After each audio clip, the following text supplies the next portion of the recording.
Okie dokie, ready to go. All right, here we go. You don't mind if I get a cup of coffee while I'm doing this? Yeah, do it. It's early in the morning where I am. How long have you been in Hawaii? I came here, my last show was August of 2000. So I've been here 10 years. Okay. All right, very good. All right, I'm going to start. You ready? Yeah, I thought you already started. Oh, okay. For 3 decades, from 1969 to 1996, Charles Laquidara hosted the Big Mattress radio show in Boston on WBCN. It was a free-form mix of comedy, commentary, and rock music. And then after that, did the next 4 years at WZLX in Boston, and you hosted the Charles Laquidara Radio Hour. Welcome to the program, Charles. Well, thank you very much, and very, very proud and very flattered that somebody remembers. Well, the spirit of your show is alive and well here. When I was starting out in radio, you know, it's a common practice, well, it was anyway, to study tapes from successful shows around the country. And my goal was to incorporate not only my love of music, but also my love of comedy. And as I searched, there was a lot of morning zoo shows out there that I listened to, and I was inspired by Steve Dahl and Gary Meyer here in Chicago. And then when I heard a tape of the Big Mattress, I was like, oh, yeah, this is exactly what I want to do. So you're a big influence. Thank you. Wow, and I never even met you. That's so cool. Well, it's early, and you do live in Hawaii, so you know if there's a reason for me to meet you, that would be one of them. Yeah. So you're retired to Hawaii, huh? Yeah, I retired back in August of 2000. And you had a great, successful run, and I think more than anything, the spirit of your show, which I keep going back to that, the free-form radio personality, disc jockey, if you will, as artist, was prevalent on your show from the beginning through the end of the show. Yeah, we had, when I first started, obviously it was a whole different thing. Radio sort of went to where it is now, and you know, you can sort of, I don't know if you even want to go into a comparison thing because the whole world is different, but back then you really could play any song you wanted, and it was kind of an art form because we started out with the vinyl records, and so you had to know how to cue up a record, literally like those guys that still do it at in clubs. You had to be able to kind of cue the record up so that when you press the button to have the wheel spinning, do most of the audience, do they even know what records are? Yeah, we got a lot of vinyl collectors. I'm a big vinyl collector myself, so yeah. Yeah, so you had to know how to do that, and so you had to time it so that when one song was ending, you sort of timed how many seconds you wanted, if any, between the two songs, when you made that segue. Right. And you sometimes even sometimes you decided for dramatic purposes, you'd wait like 5 full seconds of dead air, and then you'd throw in we'd mix classical music with rock and roll and with folk music, and sometimes we'd even play, some country stuff and jazz. Well, we played 360 degrees actually. Right. Of music. We covered what we thought was all kinds of the best music everywhere.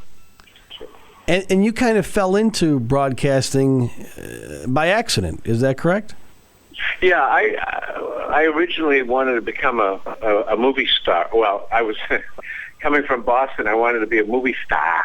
Right. And so I decided to go to California, and I packed up my bags, and I drove out to California, to Hollywood, and I went to the Pasadena Playhouse. And, of course, the first thing they nailed me on when I got there was the fact that I talked like a hoodlum.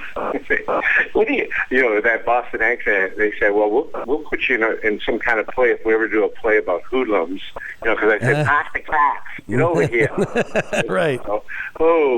Like in Chicago, the people out there in Chicago, most of an accent I can always tell someone from Chicago the way they say P-O-T, they say pot. Pot. Yeah. Pot. So that's close to how a Boston person would say P-A-R-T. So, if two people, a Boston and Chicago person, got together and they were talking about putting part of the the carrot in the pot. I don't know what it would sound like, but it would come out pretty weird. So you're doing the show at WBCN, and you get a great following.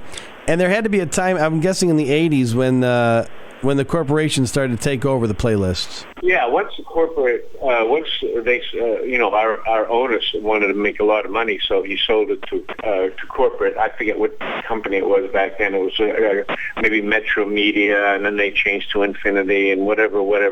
But eventually it became CBS, and it's tough because there's a big conundrum out there in this wonderful world of capitalism that we have, which is, I would say is probably the best system of running a government so far. But the downside of capitalism is that the idea is to make as much money as possible, and that the purpose of a CEO, if he or she is a good CEO, is to make money for the company, and forgetting about really at the expense of, in the case of radio, at the expense of the listener. Their job is to make as much money as they can for the corporation, because that's what the stockholders demand. I know it sounds a little bit confusing maybe to somebody who doesn't think about it, but, radio stations are businesses, and they're run by corporations, and corporations need to make money, and so they have to cut expenses and raise revenue and raise profits. And so the best way to do that, we always had a saying around the radio days: if you want good ratings, you do bad radio. If you do bad radio, conceivably you'll have great ratings. And by bad radio, I mean playing the same songs over and over and over, to the point of nausea. Because the bottom line is that when people listen to the radio, and you probably know this, I'm sure you know this, when people listen to the radio, they only listen for 10 minutes at a time, usually on the way to work or something, or on the way to the grocery store. And so if you're going to listen to the radio for only 10 minutes at a time, you want to hear a familiar song. You don't want to hear Elmore James or a long jazz piece or a classical piece. You want to get right down to it and hear, whether it's the Eagles or, whatever groups people grew up with and went to the junior prom with and made love to with their first time they ever made love. Those are the songs they want to hear on the radio. And so that radio's different now. It's like fast moving, and you know how it is. It's like life, yeah, it's like life, unfortunately. Yeah. But there's some great stories of the Charles Laquidara mythology that has circulated radio, and you were not afraid to do things that might ruffle feathers, obviously, and you boycotted oil companies. You wouldn't play commercials for the military, and you really were representative of the counterculture out there. That had to be something that clashed with the suits quite often. Oh, yeah. Oh, my God. One time we had, we were supposed to do, see, this goes way, way back. Like, I hope you're... What's your demo? Your audience? We're about 25 to 54, so we should probably be able to get it. So during the Vietnam War, by Cracky, there was I had to read a commercial. They wanted the disc jockeys to read the commercials live because it gave them more credibility. So there was a place in Boston called Underground Camera, and that place was, they took the name Underground Camera to sound hippy-dippy, and they were underground and, were representative of the people, but they also were having a sale on Honeywell Pentax cameras, so they asked me to read the commercial, so I read the commercial, and they paid big money to have it, and I read the commercial, and at the end of the commercial, after I read it perfectly, I took a long pause, and then I said, sure, go out and buy 2 or 3 of those Honeywell Pentax cameras. Help support one of the corporations responsible for all those dead Cambodian babies. Oh, Lord. And there was a big, big silence in Harvard Square where Underground Camera was, and all the suits from Honeywell were at Underground Camera, standing outside. At the time, it was the summer, and the radios were blasting all over Cambridge, all over Boston, and there these suits from from New York had come in to hear Charles Laquidara read their gray Honeywell commercial, which Underground Camera had paid so much for. Anyway, apparently that caused what we'll call I'll use a scatological storm. I bet. And so the next day, my boss came in and he told me that thanks a lot for losing a $25,000 account. But then within a week, we found out we were sued for, I think, about $600,000. They were suing us for slander and all that. Underground Camera was. But then when it went to trial, like a few months later, we lost the suit. We had to pay a fine of $1, and the reason we paid the fine was because we weren't in keeping with the spirit. In other words, they had bought time, and so we should have kept with the spirit of the idea, and we should have not said that. But because Honeywell itself admitted to making bombs that killed Cambodian babies, we were vindicated. Unbelievable. Yeah. So those are some days, man. Those are some days. One of the times Shell Oil, the big oil company, was supporting apartheid in South Africa. You know, it's not that they were telling everybody to stay away from black people, but they were supporting the government that was an apartheid government. They were, supporting the economy of South Africa. So I put on a Shell Oil boycott, and I actually got my picture in Time magazine. It was the ugliest picture anyone ever took of me, but it was like, hey, I made Time magazine. It was bittersweet, right? I asked everyone to cut up their Shell Oil credit cards. There you go. Charles Laquidara with us, radio legend. You started early on in 1967 in KPPC. That's a legendary radio station in California. Tell us a little bit about your days at KPPC, which gave birth to, I'm guessing, let me see if I have this, Jim Ladd worked there, Steve Dahl worked there, and I believe the father of Freeform, Tom Donahue, worked there, didn't he? Well, I didn't know about Steve Dahl, but first of all, KPPC is no longer, but what it is now is KLOS. It's like the station that Howard Stern was on, and it's the station, it's the biggest station in LA right now. But it started off as KPPC, a little radio station underneath a church. Mm-hmm. The Pasadena Presbyterian Church in Pasadena, California, and they were just doing church music. And Tom Donahue came down from San Francisco and started what was then called underground radio, where for the first time ever,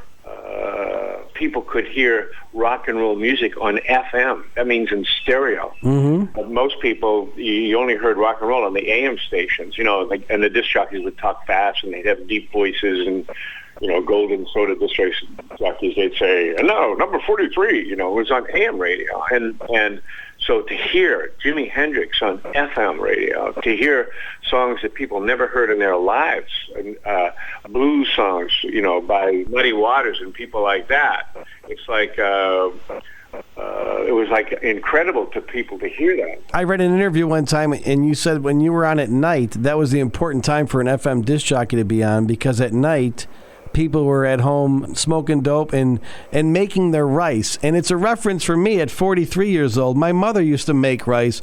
What was the cultural significance of making this giant pot of rice? Help me out with the brown rice. Well, wait a minute. Did I know your mom? Dad? My mom was a flower child. We had a joke about that. Go ahead, call me Dad again. Dad?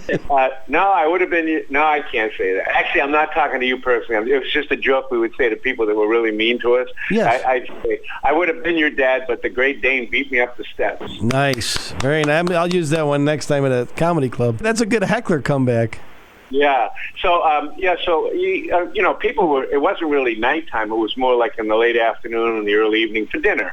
People would be, would be stirring rice and making, it was like hippie time. And the patchouli oil scent would be all around the house, and people would be having the radio blasting because people weren't really watching the stupid TV. There was nothing on TV, and right. In fact, they had songs called "Throw Away the TV," and and the radio was a welcome place because DJs didn't talk fast anymore. They didn't have deep voices.